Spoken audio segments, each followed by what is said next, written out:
পুরনো বোতল দিয়ে বানিয়ে ফেলুন দারুণ বাসন মাজার টুল। রান্নাঘরের একটি বিরক্তকর সমস্যা হলো হাঁড়ি পাতিল মাজার পর মাজুনি বা স্ক্রাবারটি ভেজা থাকে। এর ফলে যেমন পিচ্ছিল ভাব তৈরি হয়, তেমন অস্বাস্থ্যকর ব্যাকটেরিয়া জন্মানোর ভয় থাকে।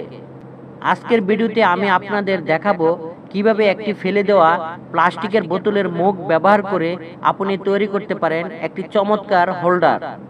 মাজুনি ব্যবহার হবে অনেক আরামদায়ক, হাত সরাসরি ময়লা বা পানি থেকে সুরক্ষিত থাকবে। কাজ শেষে ঝুলিয়ে রাখলে পানি জোরে মাজুনি থাকবে একদম শুকনো ও পরিষ্কার। আপনার রান্নাঘরের কাজকে আরও সহজ করতে এই ছোট্ট টিপসটি আজই ট্রাই করুন। ভিডিওটি ভালো লাগলে লাইক দিন এবং সাবস্ক্রাইব করে পাশে থাকুন। বোতলের মুখটি মিশ্রণ করে কাটবেন যাতে হাতে না লাগে। সুতোটি এমনভাবে বাঁধুন যেন মজবুত থাকে। ধন্যবাদ আপনাকে।